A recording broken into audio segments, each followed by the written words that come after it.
Assalamualaikum warahmatullahi wabarakatuh. Waalaikumsalam warahmatullahi wabarakatuh. Ini Pak, mohon maaf, mohon izin sebelumnya. Ini saya ada tugas Pak dalam guru penggerak. Ini ada tugas mencari Bapak mengenai dilema etika dan rujukan moral Pak. Nah, ini ada sedikit pertanyaan, nanti mohon dijawab Pak. Sebagai kepala sekolah SMA Negeri 1 Gurubekala. Pertanyaan pertama Pak ya, selama ini Pak ya, bagaimana menurut Bapak dapat mengidentifikasi kasus-kasus yang merupakan dilema etika atau rujukan moral? Mengenai dilema etika ya, berarti kanan susah, kiri susah, atas susah, bawah susah. Dan ini di sekolah kita sudah kita hadapi, sudah dialami oleh kelas 12, di mana ini akan lulus kan, mereka yang paling banyak menghadapi hal tersebut. Memang dilema etika ini benar-benar memperhatikan dalam menyelesaikannya dan melihat masalahnya satu persatu, di mana kita harus memperhitungkan risiko-risiko apa yang terjadi dari permasalahan tersebut, dan perlu diskusi dengan anggota warga sekolah, guru, pegawai, mungkin juga kita memanggil komite sekolah. Terima kasih. Ini diskusi Pak ya? Ya, diskusi. Kita dapat mengindikasi kasus-kasus yang ada. Iya. Ini yang pertanyaan kedua ini Pak. Silakan. Selama ini bagaimana Bapak menjalankan pengambilan keputusan di sekolah Bapak ya? Terutama untuk kasus-kasus di mana ada dua kepentingan yang sama-sama benar atau sama-sama mengandung nilai kebajikan Pak. Dua keputusan itu terkadang menyenangkan bagi kita, tidak menyenangkan bagi orang lain, atau sebaliknya menyenangkan bagi orang lain dan tidak menyenangkan bagi kita. Dalam menjalankan pengambilan keputusan Pak Julius, dalam hal ini saya tetap berpegang teguh pada nilai-nilai kebaikan secara universal, secara umum. Maka menjalankan keputusan tersebut dapat berdampak pada terciptanya lingkungan yang harus positif dalam lembaga kita, dan juga menciptakan lingkungan yang kondusif. Nah, itu saja Pak. Yang pertanyaan ketiga Pak ya, langkah-langkah atau prosedur seperti apa yang bisa Bapak lakukan selama ini Pak? Pertama, kita menyelesaikan langkah-langkah tersebut harus memakai prosedur-prosedur yang biasa saya lakukan. Yang pertama, melihat kedua permasalahan tersebut. Kedua, menemukan siapa yang terlibat dari permasalahan tersebut. Kemudian mengumpulkan fakta-fakta yang terkait dalam permasalahan tersebut. Jadi ini ada 3 Pak ya? Iya. Dalam langkah-langkah prosedur yang Bapak kan tadi, yang pertama itu menemukan siapa yang terlibat, yang kedua yang pertama tadi melihat kedua permasalahan Pak ya, yang kedua menemukan siapa yang terlibat, dan yang ketiga mengumpulkan fakta-fakta terkait masalah tersebut ya. Ini yang keempat Pak, yang keempat, hal-hal apa saja yang selama ini Bapak anggap efektif dalam pengambilan keputusan pada kasus-kasus dilema etika? Dalam dunia pendidikan, kita harus berlandaskan pada pendiri pendidikan bangsa ini, yaitu Bapak Ki Hajar Dewantara, di mana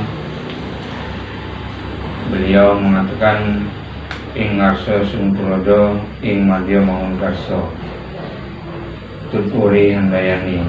Jadi tetap dalam suatu keputusan itu tetap berpihak kepada siswa. Nah, intinya harus siswa ya. Kepada siswa lah. Kita mengambil keputusan siswa tidak kita rugikan begitu Pak Ilyas. Ya. Ini pertanyaan yang kelima Pak. Hal-hal apa saja yang selama ini merupakan tantangan dalam pengambilan keputusan pada kasus-kasus dilema etika ini? Kasus-kasus tantangannya ya, mungkin banyak sekali tantangan tersebut ya. Yang paling saya anggap bingung yaitu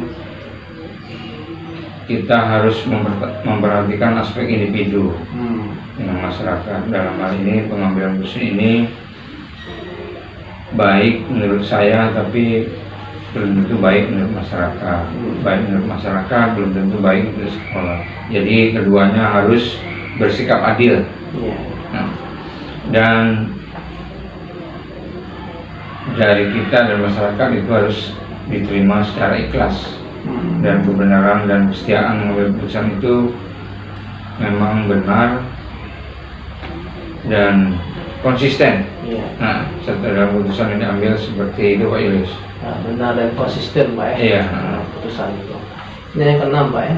Apakah Bapak memiliki sebuah tata cara atau jadwal tertentu dalam sebuah penyelesaian kasus dilema etika? Apakah Bapak langsung menyelesaikan di tempat atau memilih buat jadwal untuk menyelesaikannya? Bentuk atau prosedur seperti apa yang Bapak jalankan? Dalam menyelesaikan masalah, kita biasanya tidak mengulur-ngulur waktu Pak Ilyas. Jika ada masalah, kita koordinasi dengan guru-guru, wali kelas, guru BP. Dari permasalahan tersebut kita selesaikan secara langsung. Nah, itu. Bila perlu, seandainya dari dalam kita tidak bisa menyelesaikannya, mungkin kita undang warga masyarakat atau sebelumnya kita undang warga dari komite dulu. Itu aja Pak ya. Jadi warga dilibatkan dari pihak sekolah Pak ya? Masyarakat dengan komite, toko masyarakat itu seperti itu ya. Jadi yang ketujuh Pak ya, adakah seseorang atau faktor-faktor apa yang selama ini mempermudah atau membantu Bapak dalam pengambilan keputusan dalam kasus-kasus dilema etika? Begini Pak Ilyas, jadi semuanya alhamdulillah dipermudah ketika kita mengambil keputusan, yaitu kita sampaikan hal tersebut berkoordinasi dengan teman-teman guru, dengan wali kelas, dengan guru BP, bimbingan penyuluhan, untuk mendapatkan fakta permasalahan tersebut. Jadi seperti itu Pak Ilyas. Jadi semuanya dilibatkan dilibatkan juga Pak ya? Iya benar. Koordinasi lingkungan sekolah atau mendapatkan fakta-fakta dan permasalahan yang terjadi Pak ya? Iya betul. Nah, yang terakhir ini Pak. Iya. Dari semua hal yang telah disampaikan, pembelajaran apa yang Bapak dapat petik dari pengalaman Bapak dalam mengambil keputusan di dilema etika ini?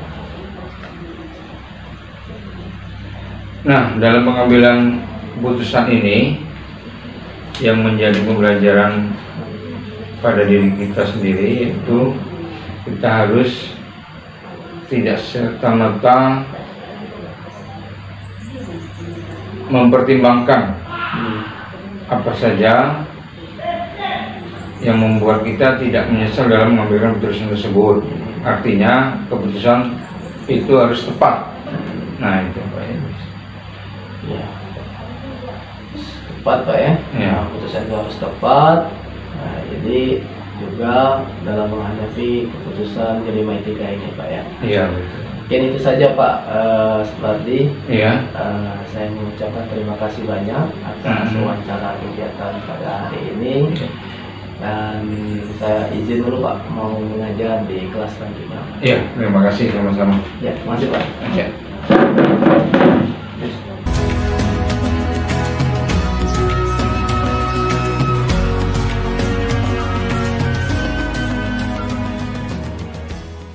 Assalamualaikum warahmatullahi wabarakatuh, Pak Harto. Selamat siang, apa kabarnya nih? Waalaikumsalam warahmatullahi wabarakatuh. wabarakatuh. Selamat siang juga Pak Julius. Alhamdulillah, walaupun di bulan puasa ini keadaan saya tetap sehat. Semoga kita bisa berpuasa sampai hari akhir, Pak. Amin, amin. Alhamdulillah kalau gitu ya, Pak Harto ya. Ini Pak Harto, ini saya ingin mewawancarai Pak Harto. Ada sedikit pertanyaan nih Pak Harto. Iya.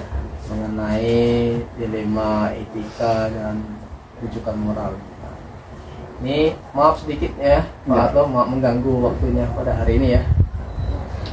Ini pertanyaan pertama ini Pak Harto.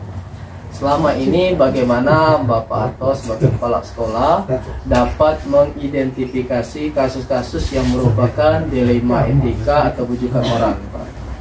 Begini Pak Julius, semenjak saya diberi kepercayaan sebagai tugas tambahan sebagai kepala sekolah di SD 1 Merapi Barat ini, saya menemui beberapa kasus dilema etika. Yang pertama antara benar lawan benar.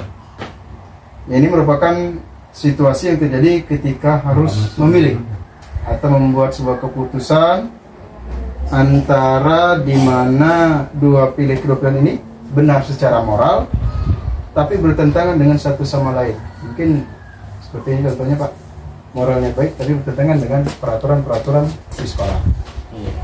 Sedangkan rujukan moral seperti Pak Julius ketahui, benar lawan salah, di mana situasi atau keadaan kita harus mengambil keputusan yang benar ataupun salah, seperti itu Pak Julius.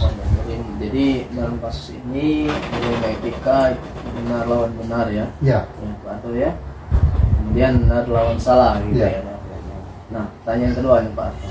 Selama ini bagaimana Pak Harto menjalankan pengambilan keputusan di sekolah Bapak, terutama untuk kasus-kasus di mana ada dua kepentingan yang sama-sama benar atau sama-sama mengandung nilai kebajikan? Yang pertama Pak, ini sebenarnya kadang-kala memang ada yang membuat kita mengambil keputusan itu berlawanan. Jadi benar yang Bapak katakan tadi, masalah keputusan yang diambil berdasarkan kasus dilema etika. Terlebih dahulu Pak, kita mengumpulkan fakta. Jadi mungkin fakta-fakta atau data-data yang akan menjadi bahan analisis.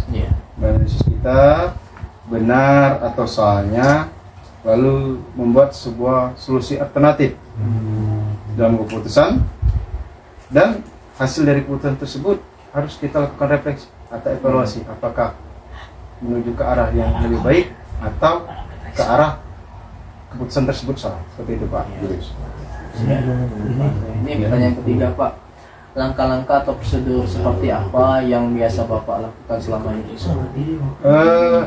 Tetap mengumpulkan fakta-fakta ataupun data yang ada di lapangan di sekolah, di mana fakta ataupun data yang kita kumpulkan ini menentukan nanti kita dalam menganalisis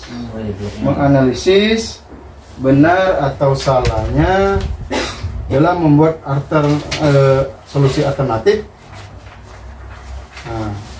dan melihat keputusan tersebut setelah keputusan tersebut jadi, otomatis nanti hasil keputusan tersebut kita harus refleksi atau evaluasi perkembangannya, sehingga mungkin Pak keputusan kita yang pertama ini belum dianggap menjadi solusi yang terbaik. Mungkin setelah direfleksikan, maka akan ketemu solusi yang lain dan lebih baik dari keputusan yang kita buat pertama. Pada akhirnya bisa menemukan solusi Pak dari permasalahan tersebut Pak ya. Ini yang pertanyaan keempat Pak ya, hal-hal apa saja yang selama ini Bapak anggap efektif dalam pengambilan keputusan pada kasus-kasus dilema etika? Oke. Ini Pak ya, contohnya dilema etika kita biasanya kalau di sekolah ini, seperti Pak Julius tahu sebagian besar juga seperti itu. Salah satu contohnya pada saat pengambilan keputusan kenaikan kelas. Ada kadang-kadang anak ini memang nilai akademiknya kurang, tetapi moralnya bagus. Nah, hal ini mungkin bisa dibantu kan Pak. Nah, dalam hal ini saya mengambil keputusan bisa tidak anak ini dinaikkan. Pertama, menggali fakta tadi, fakta-fakta atau data dari wali kelasnya.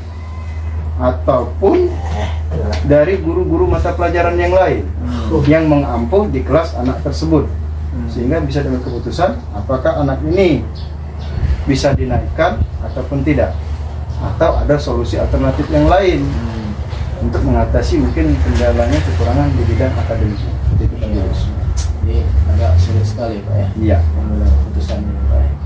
Ya, dia efektif yang lainnya Pak. Ya, harus jadi seorang kepala sekolah terus inovatif dan kreatif dalam mengambil keputusan. Ini pertanyaan kelima Pak. Ya. Hal-hal apa saja yang selama ini merupakan tantangan pengambilan keputusan pada kasus-kasus dilema etika?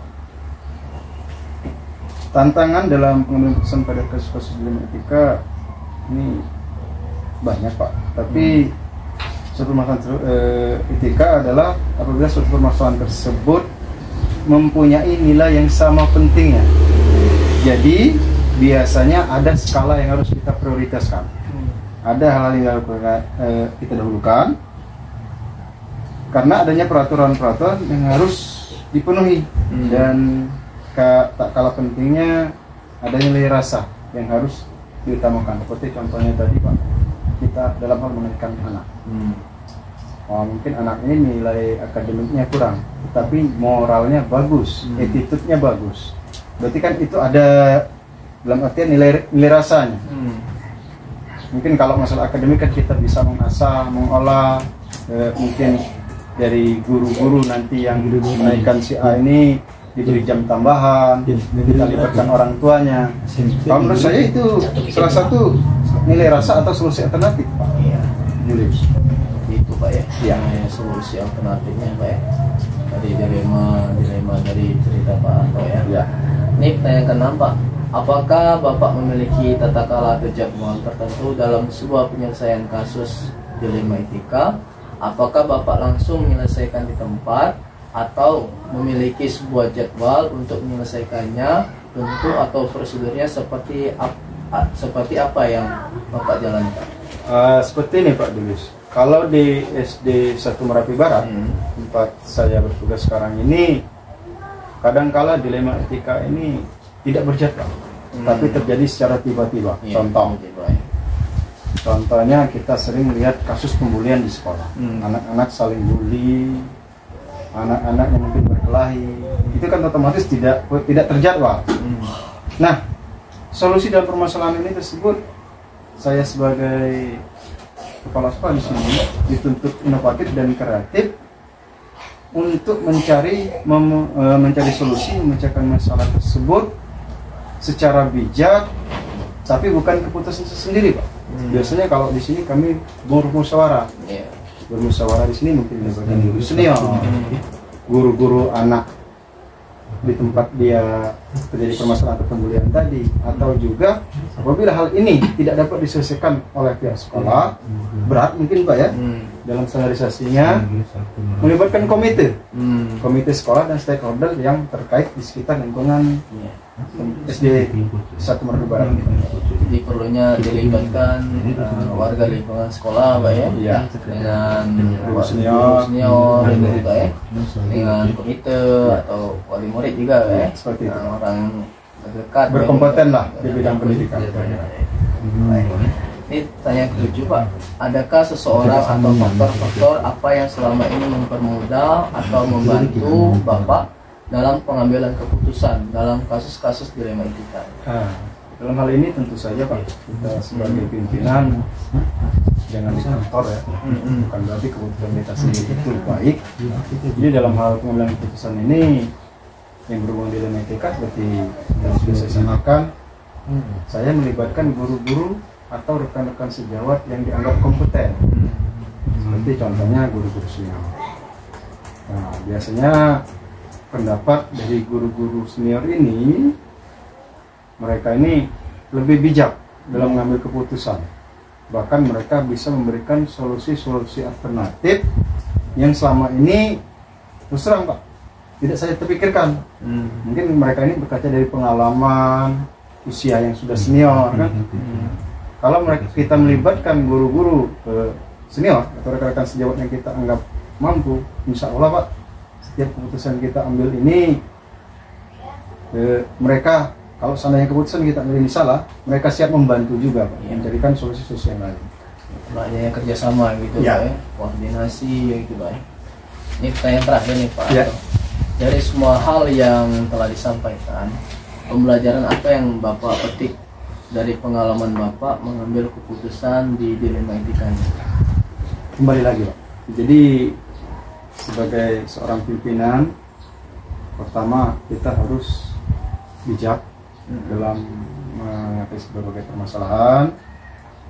Dalam mengambil keputusan ini, seperti sudah saya katakan dengan Pak Dilis tadi, perlu berkomunikasi secara intens, bermusyawarah untuk mencari mufakat, mencari solusi terbaik. Mungkin dengan adanya musyawarah, adanya kerjasama yang baik yang terjadi di lingkungan sekolah saya di Satu Merapi Barat ini, maka timbul solusi-solusi alternatif dari permasalahan tersebut. Dan bahkan dengan kita sering melibatkan bukan hanya keputusan sendiri, setiap warga sekolah, suasana di sekolah itu Pak bisa terasa nyaman, aman. Nah, serta kita harus punya kesadaran diri Pak, dari dalam diri bahwa harus mempercayai rekan-rekan atau teman-teman sejawat kita bahwa mereka itu punya kemampuan dalam mencarikan solusi ataupun membantu kita menyelesaikan masalah-masalah yang ada di sekolah, terutama dari kita. Seperti itu Pak Dilis. Sekali nih Pak Harto, jawaban atas pertanyaan-pertanyaan tadi mengenai dilema dan etika moral ya. Baik Pak Harto, demikianlah yang ini wawancara hari ini Pak. Saya mengucapkan terima kasih banyak atas ruang waktunya pada hari ini Pak. Semoga dapat bermanfaat untuk kita semua. Sama-sama Pak Lius. Ya, semoga nanti bisa lancar ya. Amin. Dan lulus menjadi guru penggerak. Terima kasih Pak ya. Assalamualaikum warahmatullahi wabarakatuh. Waalaikumsalam warahmatullahi wabarakatuh.